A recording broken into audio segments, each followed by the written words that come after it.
So to start out our session today, I'd like to introduce Brenda Lance of the Upper Great Plains Transportation Institute, who is the lead for our commercial vehicle safety research and outreach program.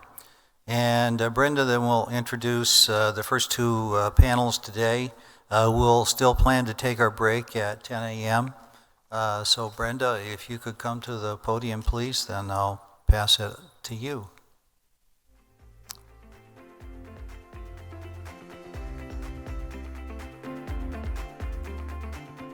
Great, thank you, Denver, and good morning to everyone. As Denver mentioned, I'm Brenda Lance. I'm with our Upper Great Plains Transportation Institute, and I'm also the program director for our Commercial Vehicle Safety Center there. And I'm very excited for our first opening session this morning. We're going to be talking about some of the enhanced inspection procedures for autonomous trucks, and I'm pleased to introduce our first speaker, John Sova. So John served 21 years with the North Dakota Highway Patrol before joining the Commercial Vehicle Safety Alliance in 2023. At CVSA, among many other things, he continues to work on the development of the CVSA Enhanced Inspection Program for autonomous vehicles. So with that, John, I'd like to go ahead and kick it off with you.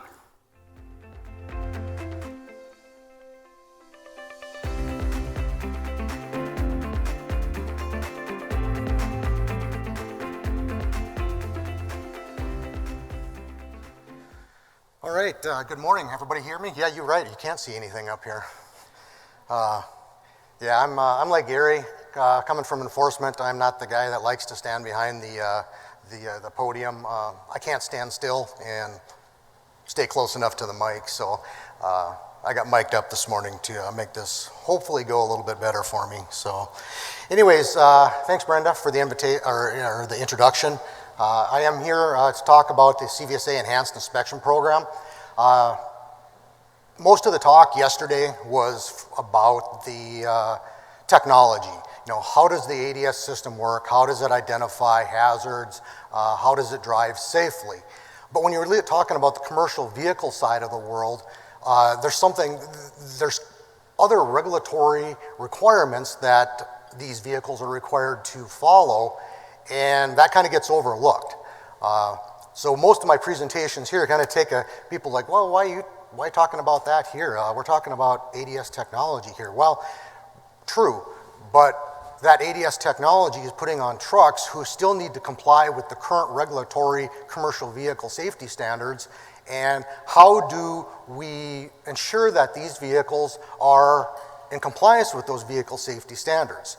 Because if you take a look at the vehicle and what was required of the vehicle and to ensure the vehicle is safe, there's a driver that does pre-trip inspections, does post-trip inspections. There are also roadside personnel who conduct inspections on these vehicles to ensure that those drivers are doing what they're supposed to be doing. Now, there's one key component involved in all of that, and that's the driver.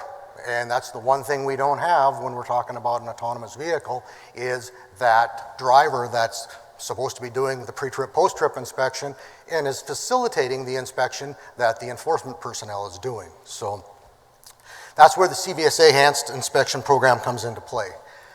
This process started many years ago. I'm going to talk about a little bit about the history of the enhanced inspection, where we started 8 years ago to where we are today. So you're going to be getting a really high 50,000 foot view of how this program works. I'm more than happy to talk to anybody afterwards, on a break, whatever it may be, answer some questions, because like I said, I can only get that 50,000 foot view. When you're looking at 8 years of development work into a 20-minute presentation, I can't get into the weeds very far. So we'll talk a little bit of how it came about, the comparison of the enhanced inspection program, how it works compared to how the standard North American Standard roadside inspection program currently works. Where we're at with the development processes. I'm going to touch briefly on how a new program works called the Vehicle Inspection Program Repository, or VIPER for short, and then Operational Policy 20, which really lays out the structural foundation of how the program works and answers a lot of questions. So there's a ton of information in there. I could just skim a little bit of it out. Some of the more relevant things that maybe people have questions about a little bit more how it works. So let's dig into it. Looking at that history, starting back in 2018, one of the developers, specifically Kodiak Robotics, came to CVSA and asked the question, how are you going to do roadside inspections on a vehicle that doesn't have a driver in it? Nobody had thought about it at that point. So we started digging into it, and it's like, well, I really don't know how we're going to do that. So a committee was developed. First year, 2018, 2019, was spent evaluating, what can be automated, what things can we do in the current inspection program, what things can't we do, really just dissecting, tearing everything apart, and then putting it back together and figuring out, okay, and we came up with 8 different options of how we potentially could handle inspections involving automated vehicles. September of 2019, option 7, which I'm going to explain here in a little bit what option 7 is, but we settled on option 7. It was passed and approved by the board of directors.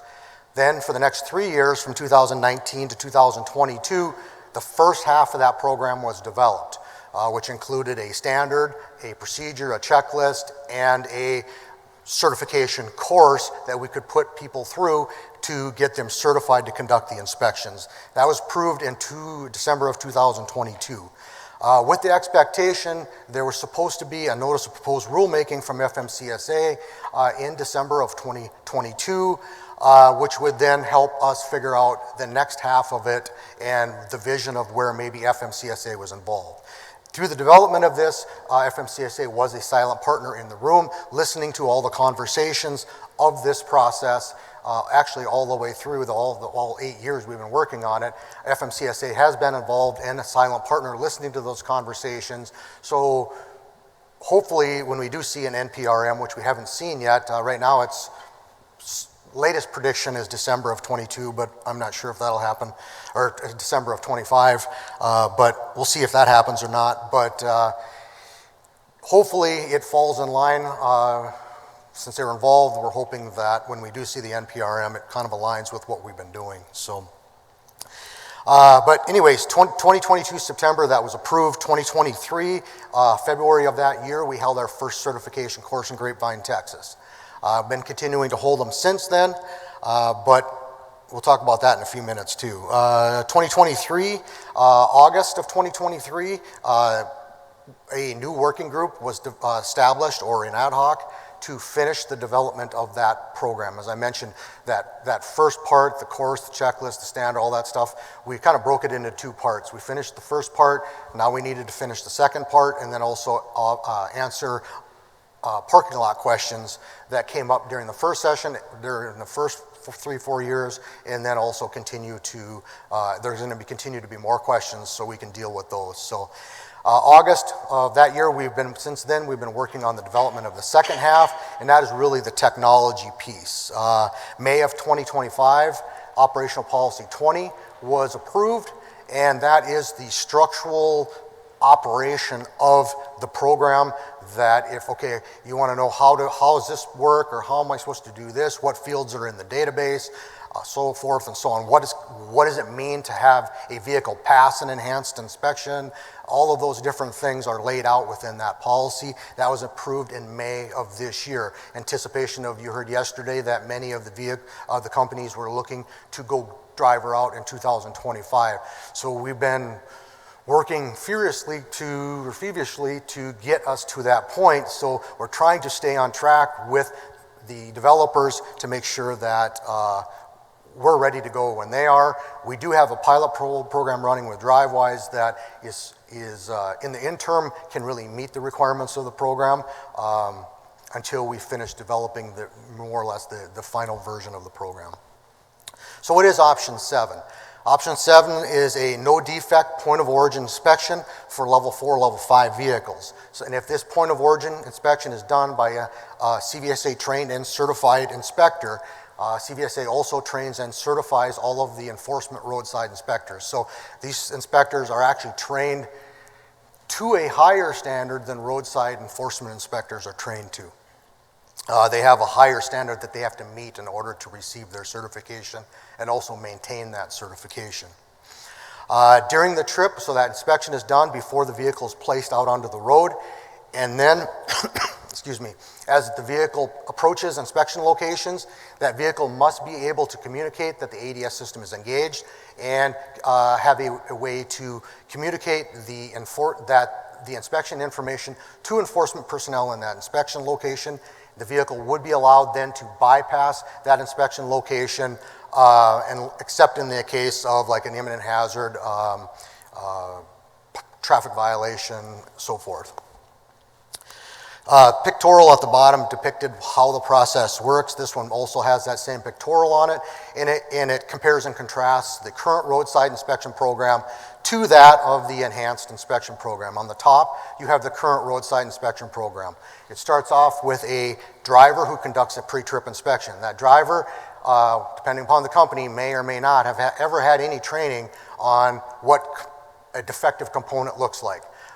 They went through, got their CDL, so they memorized what components that they needed to inspect in order to pass and get their CDL, but whether or not they had any follow-up training to that is unknown.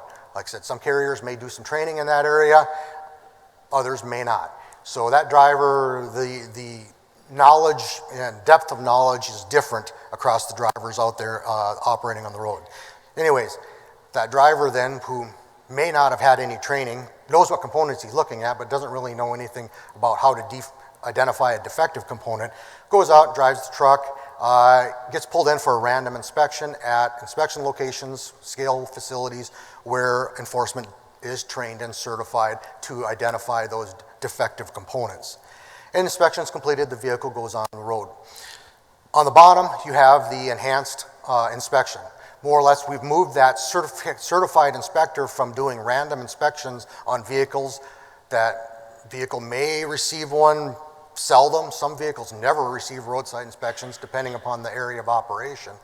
But with the enhanced program, we moved that inspection by that trained and certified person to the beginning before the vehicle is put on the road, so that that inspector knows exactly what he's looking at, knows exactly what those defective components are, and can identify and predict whether something is going to be able to break down while en route.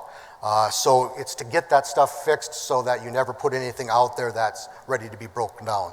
Then as the vehicle approaches that inspection location, the information, the vehicle, right now we're doing it, it's part of the upload of the enhanced inspection. The vehicle identifies that it's in autonomous mode. Eventually, it could be communicated from the back office, but either way, as the vehicle breaks that plane of that inspection location, that geofence location, it will communicate that the ADS is engaged in some way or fashion. The bypass screening solution will go grab that inspection data from the database and provide it to enforcement personnel, and the vehicle is allowed to bypass the inspection location. So, as I mentioned, September of 2019 through 2022, we did that first half of the inspection. It's kind of highlighted there on the lower left of the screen. That's the part we finished in 2022. As of June of this year, we have 68 certified inspectors that are able to conduct these dispatch inspections. Have another course in November of this year coming up. So, and just to predict out to the future, we're looking at to probably more than double that number in the next year. And it's probably going to exponentially increase as we move on past that. So 2023 to present, we've looked at that second half of that process, which is more of the technology-based side of things, that all of this wireless communication that's going on. We needed a database to be able to store the inspections, also store the inspector certifications. User interface, because if you can't manually do an inspection and have it communicated electronically, it's got to be done in electronic format to be able to store it in electronic format, developing the APIs between everything, and then also continuing to develop or answer those parking lot questions. That brings us to Viper. As I mentioned, we needed a database to store these things. So that is the Vehicle Inspection Program Repository. It consists of 5 different elements. In order to be able to make all of those different pieces come together. The first one, Viper checklist. That is the inspection software. We need an application to be able to, as I mentioned, you can't manually record an inspection and get it into digital format. You need to be able to record that digitally. And that is the Viper checklist. That is what's used to conduct that inspection. That is our version of it.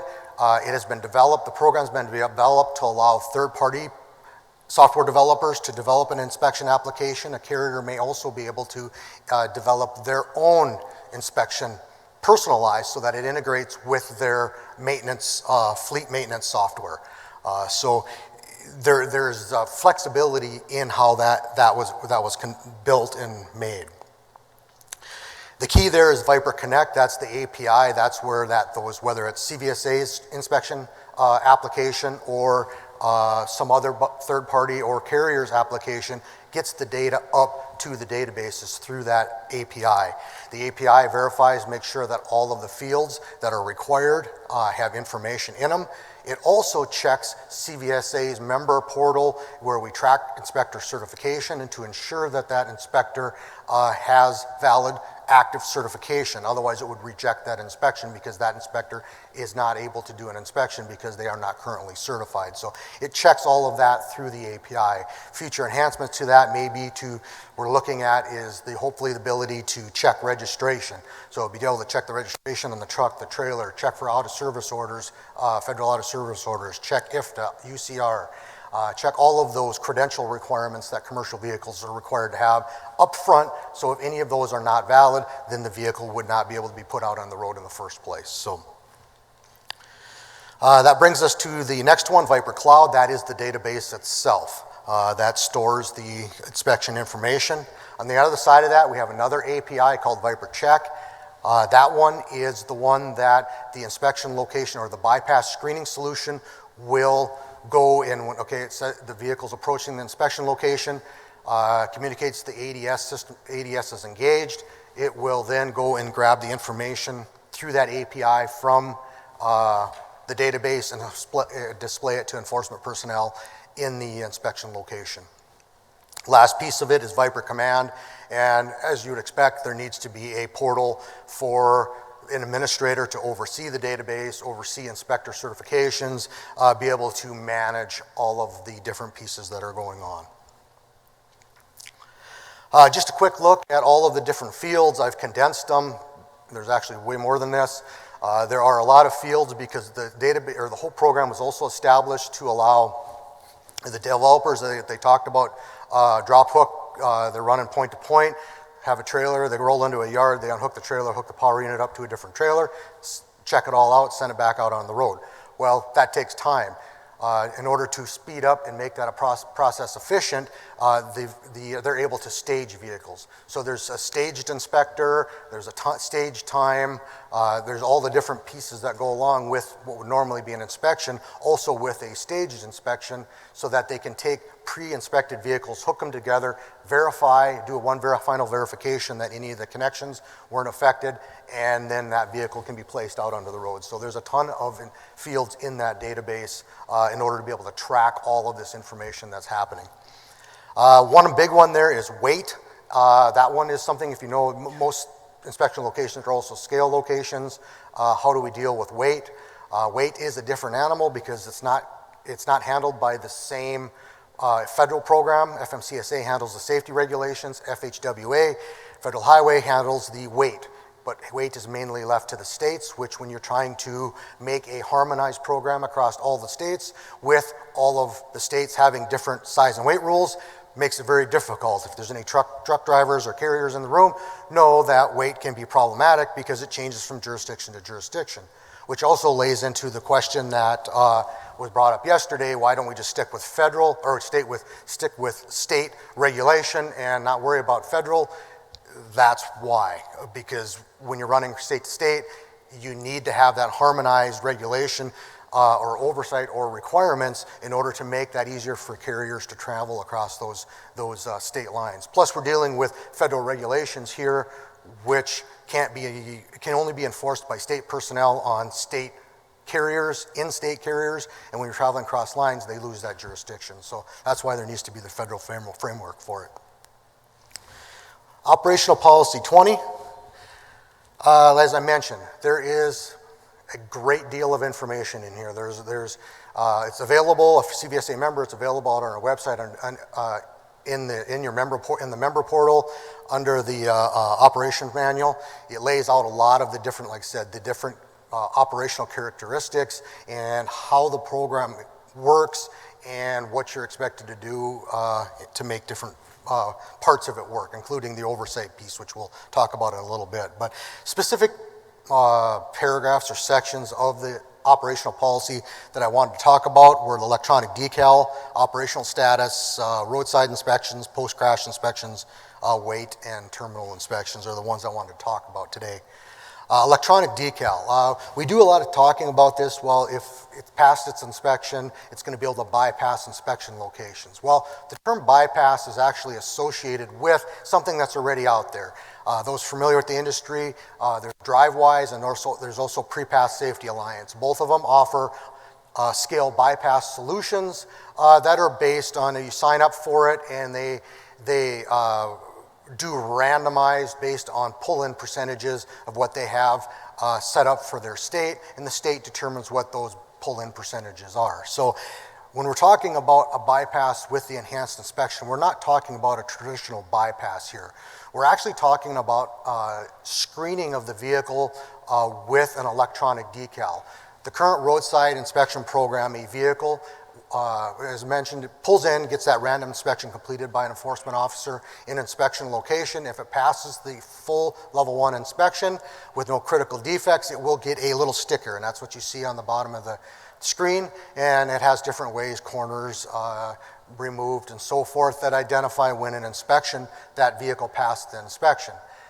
Once that sticker is placed on that vehicle, it is allowed to, when it enters an inspection location for the next potentially up to 3 months, that vehicle will be allowed to bypass that location because it has a current what's called CVSA decal. So it means it's passed the inspection recently, and that you should screen this one out and select a different inspection or vehicle that hasn't been recently inspected. So that is the concept that we're looking at when we're talking about these vehicles. Because remember, they're being inspected by trained and certified CVSA personnel, the same that enforcement are trained and certified. So it is being done by a certified inspector. But the decal, if we put it, we talked about putting a decal on it. Well, that still requires that vehicle to pull into the inspection location in order for enforcement to be able to see that it has a new or a valid current decal on it. So what we did was develop an electronic decal. That's the communication link between the vehicle or the bypass solution and the scale and all of the different pieces there to show that this vehicle passed its inspection, has the ADS engaged, is being part of the program, and now it communicates this electronic decal to enforcement. That is why it's being allowed to bypass the inspection location. Talking about the ADS engaged, like I said, we're still working on some of this through and how exactly that piece works. Right now, likely it would come from the back office, not from the truck itself. So when the truck breaks the plane of the inspection location, the bypass screening solution knows that that truck passed it. It knows that it's an AV vehicle. It will go back. It will check with the developer. At least this is the vision of how it might work. Right now, it's actually communicated to them because they're not. It's either an ADS or not. So if it's being launched and put in the enhanced program, it's in AV mode. Down the road, you could have somebody team driving with it, which changes the dynamics some. But anyways, if the ADS is engaged, that bypass screening solution will then go grab that enhanced inspection and display it to the scale personnel. It's only available to vehicles in ADS or in SAE level 4 or 5 mode as they approach the inspection locations.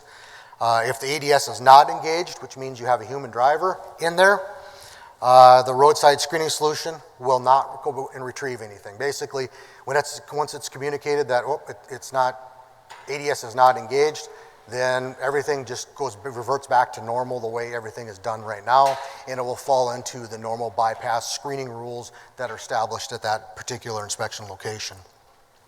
Also, if there's no communication So if for some reason there was a breakdown in communication, that will be automatically assumed that the vehicle has a human driver in it, because we're not going to bypass it unless we know for sure that the autonomous system is engaged. Roadside inspections, I mentioned that. They won't be conducted unless there's an imminent hazard, which would be on a normal roadside, an out-of-service condition that would require the vehicle to be parked. Obviously, we're not going to allow, if somebody, enforcement officer sees that, where there's something that is an imminent hazard to break down or cause an accident, that vehicle must be stopped. So that is still in play. Traffic violation or size and weight violation. So you never take away the authority of law enforcement to do their job and remove unsafe vehicles or a vehicle that is violating law to continue to do that on the roadway. So, so if you do, let's say you got an imminent hazard, the vehicle stopped on the side of the road, or law enforcement officer conducts that traffic stop, the vehicle pulls over to the side of the road. The carrier information, contact information, will be on the passenger side of the vehicle. They can go up, as you can see here. There's a phone number to call. This is Aurora's. I believe we've met with all of the developers. They are all putting it on the passenger side. There may be other places it's located too, but the passenger side it will be located on. They call that number to get a carrier representative to speak to, and that carrier representative will then let them know where the documents they need to conduct the traffic stop and how to access those documents. Gary, I believe, will be talking about this more in the next session on the law enforcement interaction. But from an inspection perspective, once again, we don't have that driver there, and we wanted to build a program so that allows that vehicle, okay, it has an out-of-service condition. If you send a repair tech out, repair that, allow that vehicle to continue back on the road just like any other vehicle that would have a defect on it. So it's being conducted as a level 4 inspection, which is a special study, be identified as an ADS vehicle. Only defects that are witnessed as part of the imminent hazard or maybe during the stop, and then a full inspection would not be conducted. But level 4 also allows us to track it, search on those type of inspections that are being conducted. So it'd be identified as the ADS vehicle in order to better track it. Post-crash inspections will be conducted exactly the way any truck post-crash inspection will be conducted today.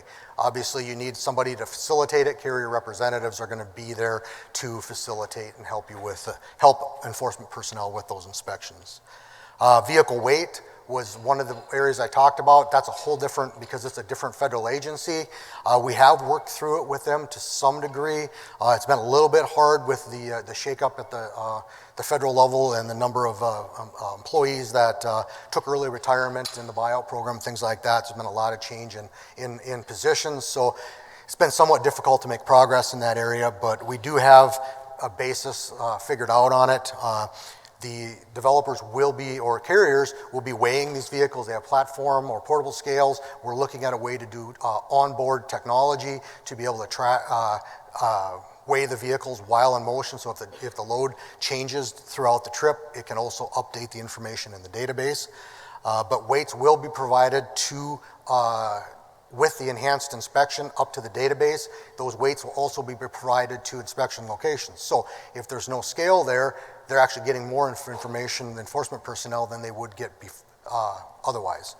And then if they do have a weigh in motion associated with that, they can compare that to what's being provided to them, and obviously it should be within tolerances of what that weigh in motion is known to be at by enforcement.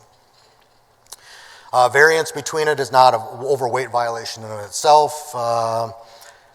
Instead, the WIM tracking and verification is done as oversight. And enforcement jurisdictions, those scales can be used as part of their federal size and weight plans or state size and weight plans.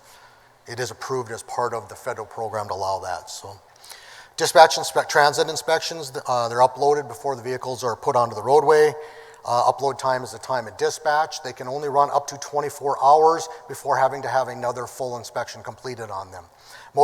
It's either a new dispatch or a max of 24 hours. So Gary was talking about yesterday running Phoenix to Dallas, 17 hours. They would be able to run that with that one enhanced inspection. Once they hooked up to something else, they would have to redo it. Now, if you went from Phoenix to Orlando or went from Phoenix to Atlanta, where Kodiak was talking about, they were going. If you went all the way across there, that'd be more than 24 hours. So you would be required to do an inspection someplace within there, have another enhanced inspection done and uploaded, and those would be called in-transit inspections.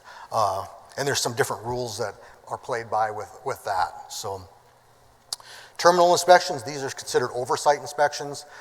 These are to ensure that the enhanced inspectors are doing the inspections the way they're supposed to be done. They'll be on vehicles ready for dispatch. So a enhanced inspector will inspect the combination. It will be ready to put out on the road. Enforcement can do a random inspection on it at the terminal facility. They would do their normal roadside inspection, which means the enhanced inspection, they're holding a little bit higher standards, so you should never have one fail. But anyways, enforcement can do that oversight in order to ensure that those enhanced inspectors are doing their job properly. And they can be done on a random basis. They're recorded as a level 5 if there's no driver. If a driver is like tag teaming with it, then it would be done as a level 1 because you want to make sure that that driver is staying in compliance with his hours of service when he's tag teaming with his autonomous system. MixApp lead agencies for each state would determine when they're going to conduct those and schedule those. Weights, they would also be weighed with portable scales at the time of those inspections to help provide that oversight for the weights that are being uploaded to the database. So that was a lot of information in a very short period of time. I have a lot more information if you would like it. I could take the rest of the day if we broke into any of these different categories and stuff, but due to time limits, we will open it up for questions, I believe. I think Bart's going to come up and...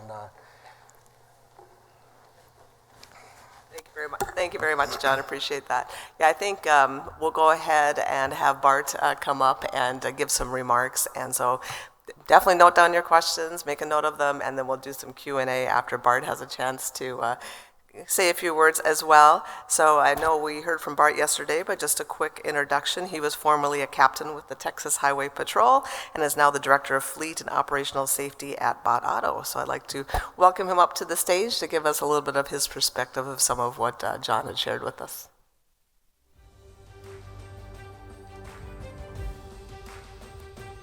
Thank you. I'll be quick because we do want to leave time for discussion.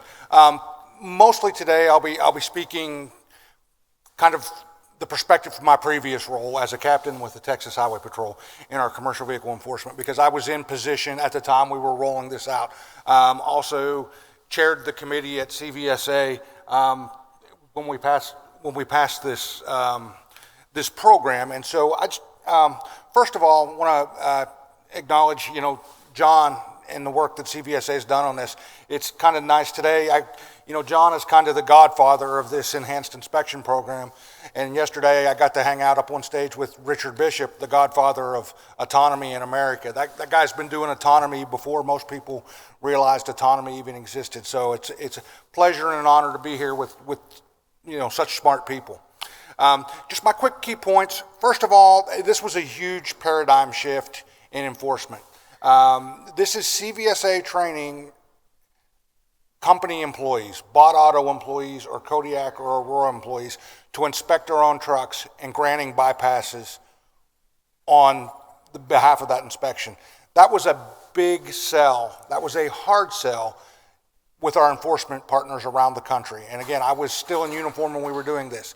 A lot of questions came up. We leaned back kind of on, number one, this isn't really unprecedented. There's kind of a precedent in FMCSA has long had a rule that motor coaches will not be stopped for in-transit inspections because of the problems of dealing with passengers. If you're stopping a commercial bus at a weigh station, you have to be able to feed, water, have restrooms, sanitary facilities for passengers. So buses have long kind of been bypassed by FMCSA directive. So that was one. The other is every day somewhere in this country there are loads of transuranic waste, radioactive material being transported across the country. They are given a zero defect point of origin inspection with a decal, and then they are not stopped, because of obvious reasons. We really don't want we don't want the radioactive material. We want that to get where it's going as fast as possible and as safely as possible. So these two things already existed, and we leaned heavily into that as we sold. Hey, this only getting stopped once every, getting inspected once every 24 hours, and then getting these free bypasses. These things already existed. We've just made it electronic using this program. Those of you in the trucking business, those of you in the law enforcement business, well, there are trucks out there and drivers out there that go 20 years without being stopped for a roadside inspection. If a truck gets stopped a couple times a year in some places, that's a lot. These trucks are inspected every day, 0 defect, point of origin. These are the most inspected, safest, most reliable trucks on the road, and this program ensures that. What we've seen in this program also is a couple ways where autonomy may lead the entire industry forward.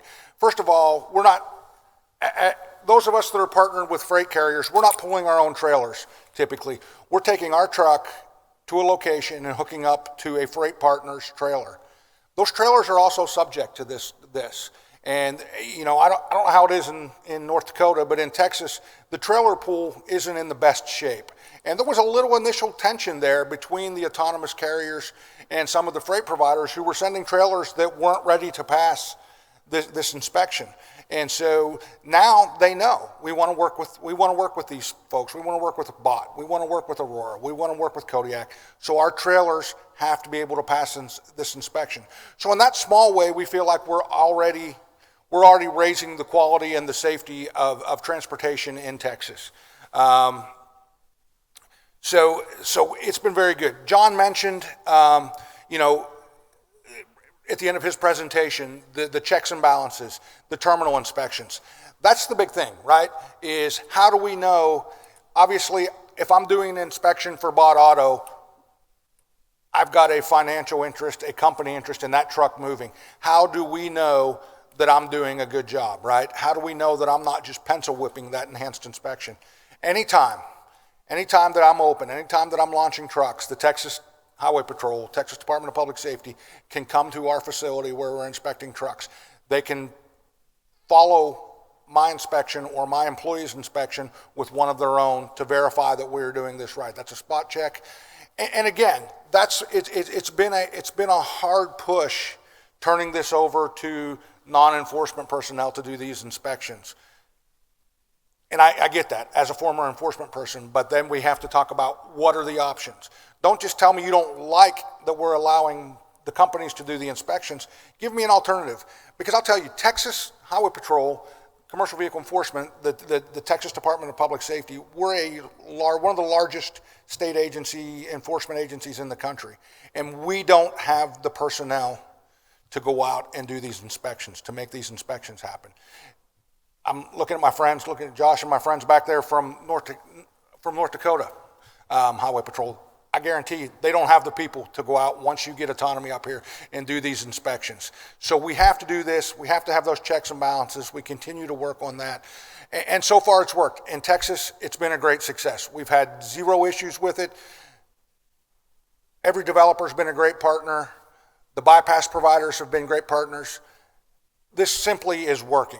And this may be, in conjunction with several other things that CVSA is working on, another way where autonomy is going to lead the entire industry forward. If we can do this with autonomy, if we can do this with autonomous trucks and communicate these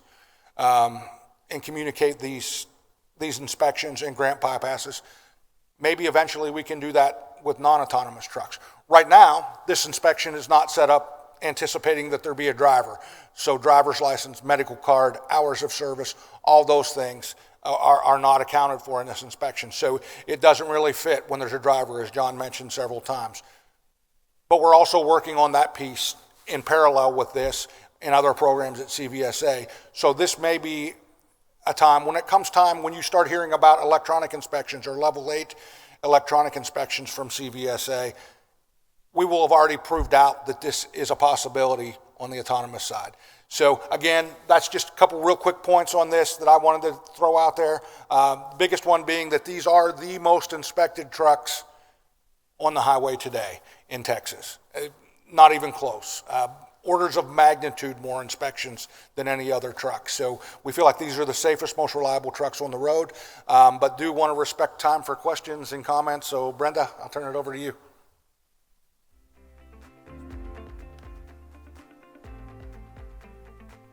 Okay, we have time for questions from the audience. So Jody will be on that side, I'll be on this side. Please raise your hand.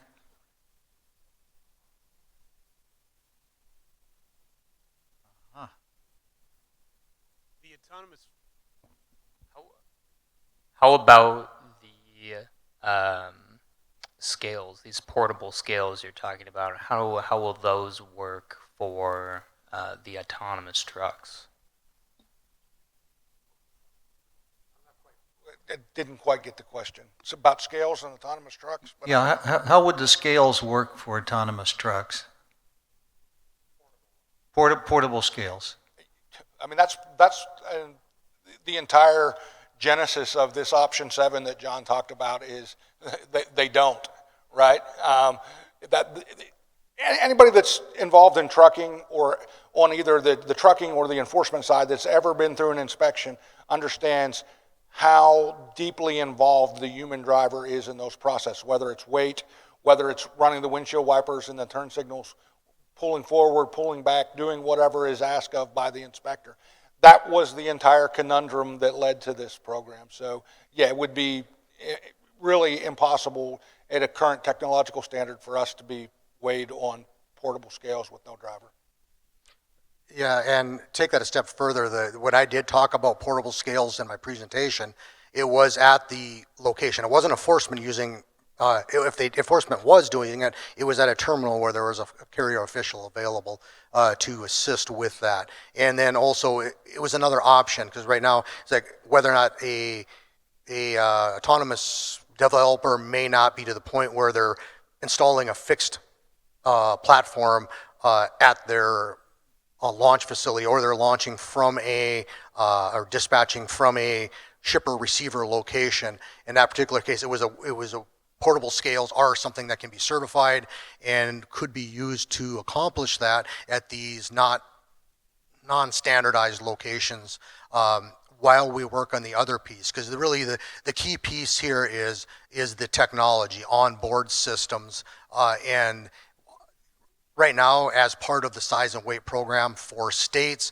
technology onboard systems aren't accepted as oversight. So that's some of the discussions going forward is there a way to make these, because when their onboard tech systems are installed on trucks, they are calibrated, and there's proof of calibration records that can be maintained and be able to provide it to enforcement, just like a scale certification.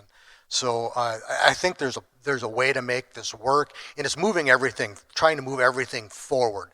The problem is with this technology, with the programs we're developing, shoehorning it into the old ways we've always done it and using old manual certified systems, we need to move everything towards that technology realm in order to make all of this work, because you can't take, the best way to move forward with technology is to have the corresponding technology that moves along with it. So we're working in that area. Like I said, hopefully at some point we're able to get that onboard systems approved or recognized by FHWA as a way, as long as you're able to prove out that certification and the validation of those systems, which I think can be done based on communication with those companies that develop those systems.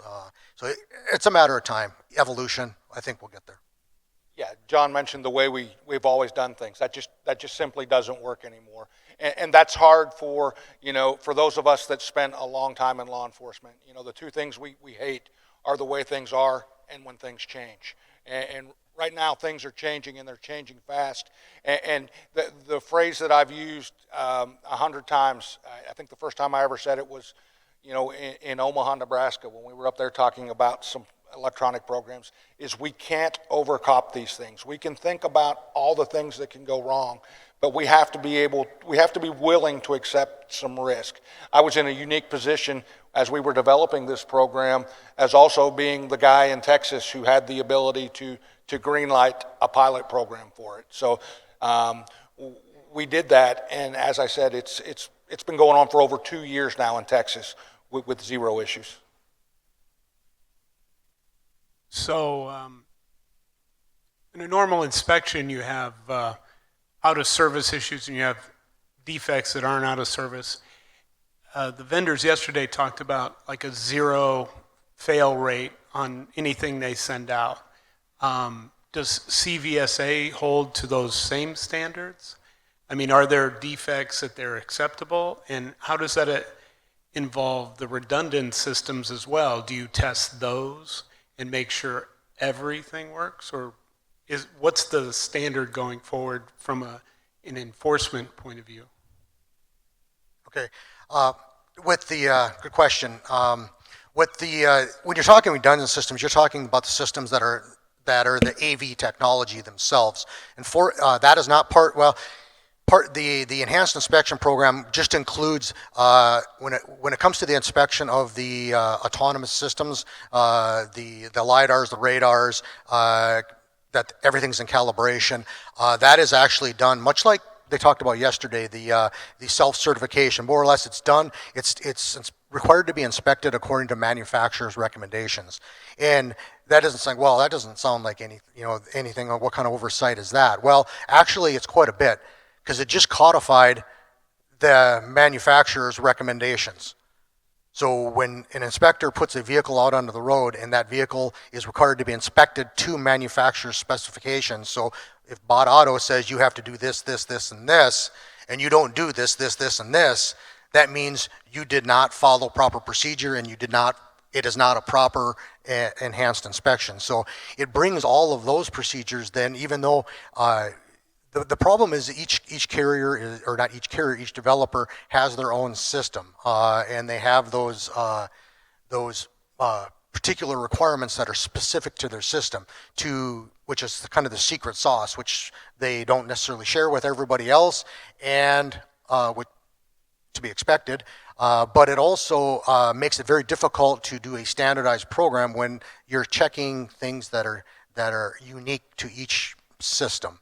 So when it comes to the inspection of the ADS system itself, that is where it really just falls back onto that, what the manufacturer requires, and that they better be doing what the manufacturer requires, otherwise it's not a valid enhanced inspection, which when you're thinking of it, okay, well, geez, that could still lead to problems. Well, there's always the liability side, and Bart alluded to that earlier. It's like they're all trying to do it. All the carriers are trying to do, or developers trying to do this right, because if one thing goes wrong, it affects all of them. So a lot of time, money, investment has went into building these autonomous programs, and to not do something very simple and not follow that and do it right will mess up their whole program. So it's kind of really the totality of what's going on. Each piece individually, yes, could potentially not be done properly, but when you start looking at the percentages of the requirement of the carriers to operate ADS vehicles in the first place, all of the things, money, investment they've had in the ADS, in the programs to be able to do the enhanced inspections, and all of the totality of circumstances, when you put all of that together, it gives you a very high confidence level that things are going to be done correctly.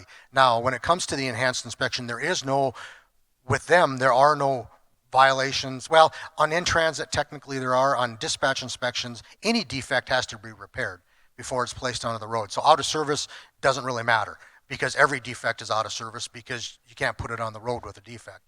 In-transit inspections are unique, and they're very similar to what you mentioned there from enforcement personnel. So when you have that vehicle, it's dispatched, it's running from point A to point B across the country, it takes more than 24 hours to get there.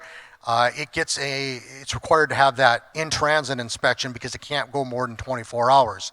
On that in-transit inspection, that's where the inspectors are taught, when they take the course, on how to evaluate and how to apply the standard and how it works. On an in-transit inspection is very much like an enforcement inspection, that certain defects will be required to be repaired at the time, and other defects can wait until that vehicle gets to its destination and then have it be repaired before it's redispatched. So that's a lot like your roadside inspections. You'll have defects and then you have out-of-service defects. Defects, just regular run-of-the-mill defects, they're noted on the inspection report. The vehicle's allowed to continue to its destination, in which case it must be repaired. Out-of-service defects need to be repaired on the spot before the vehicle is allowed to continue. On the in-transit inspection, that's works very similar to that. There's certain defects that need to be repaired on the spot. Others are allowed to be noted and they're recorded so that even they can prepare, because wherever it's going, they'll be able to see that inspection and know that those defects are there and they have to repair it before that vehicle so they can prepare, so when that vehicle comes in, they're ready to fix what's there to do that turnaround and get the vehicle back out on the road. But there is that kind of, we don't use the same phrase distinction as defect and out of service or violation and out of service violation, but it works very similar on the in-transit inspection. Hey, thanks for the presentation, guys. Question about more of the sort of inspection of some of the ADS systems and the technologies there. One of the big gaps that we've been seeing in the automotive repair industry is the ability to service, maintain, and all around just really analyze whether it's, you know, lane departure systems or adaptive cruise control, all the LiDAR systems on vehicles. Can you talk about some of the workforce gaps or some of the upskilling needs for the inspectors, that what they would need to do to sort of become a bit able to perform these inspections, and how do you guys see overcoming those gaps? I'll jump in just for a second, and then I think absolutely there are upskilling and training, and that's one of the big things we talk about as we talk about the shifting labor force, as we talk about autonomous vehicles. You know, not only are we not really putting drivers out of jobs, but we're creating those positions that you're talking about, where we have to have folks that can diagnose, troubleshoot, and repair these systems. And you know, that right now is that's engineers. Engineers are expensive, so do we need technician level people that can do this? That can do that maybe in conjunction with this deal? Yeah, absolutely. We're always looking for good, bright people across the industry that we can bring in and teach not only the process that we're talking about today, but also, you know, roll in what you're talking about with the sensors and that kind of diagnostic. Yeah, and really when it comes to, we're talking about two different technically jobs. You know, at some places they may be merged together, but the technician that repairs it is likely different than the inspector that is doing the enhanced inspection. So there's probably two different jobs there that we're dealing with. The inspector is going to identify that something is wrong. They're trained in all these other things, and they might move on to their next vehicle, send it to the technician to get repaired. Now, early on, I guess the discussion, I don't want to put words in the developers' mouths here or anything and speak on their behalf. But from what I understand, especially in the infancy stages of the industry here, that there'll likely be service contracts. You know, as far as the gaps in technicians, you know, like, okay, it's out in the middle of nowhere and it needs to be repaired. Well, once again, they're running those certain specific ODD routes that are mapped, and they're usually, they'll probably have partners with certain facilities in between that can work on those vehicles. But there'll be the carriers that are running them initially will probably have service contracts with the developers to do those type of things when there's issues with the actual ADS system itself. And then over time, yes, there'll be, in order to accommodate the future expansion, then you'll start looking at the training of carrier personnel and maybe certifying of training personnel of those personnel to do those repairs on those vehicles as the industry begins to mature some. So yeah, much like you're looking at the job market, there's jobs for inspectors, there's job for technicians, there's different, depending upon your expertise level, there's going to be many different jobs within the industry that will be available, besides sitting behind the seat and driving the wheel. We're sitting behind the wheel and driving.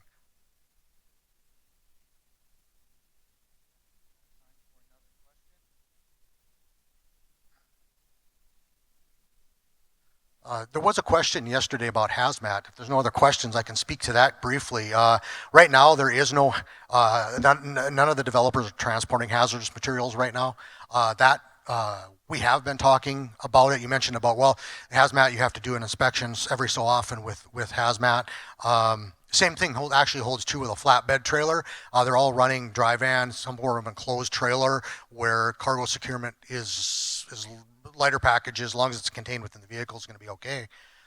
Get to flatbeds, now you got chains. It's like or chains or some sort of a securement device. So right now, nobody's running flatbeds, but we are looking towards that. There are securement devices out there that can automatically tension and communicate how much tension is on there, which actually create a better securement than what's being currently used on flatbed trailers. So there are options to be able to make that happen. Regulatory requirements that you have to stop and check those securement devices every so often. Well, if it's communicated continuously, then you don't need to stop. If I know while I'm driving down the road that securement device is tight, then I don't need to stop every 50 miles or 150 miles and check my securement devices, because I know on a continuous basis that it's secure. Hazardous materials, PHMSA is working on it should be out any time actually, a supplemental notice of proposed rulemaking, asking questions, getting feedback from the industry on how to handle different things with hazardous material. We have discussed that, and it's been in our conversations actually for many years, and had many different meetings on dealing with hazardous materials and how that will be incorporated. Likely to begin with, it may be more of a non-bulk, in enclosed type trailers, your general commodities and stuff that go to your Walmarts and things like that have hazardous material. It may be non-placardable loads or something like that, but that is being worked on. They've been working on it for quite a while, and PHMSA, who actually oversees the enforcement of hazardous material regulations, or develops the hazardous material regulations, is working on initial rulemaking stuff for how hazardous material will be required to be transported on autonomous vehicle. So, And hazmat's an interesting thing.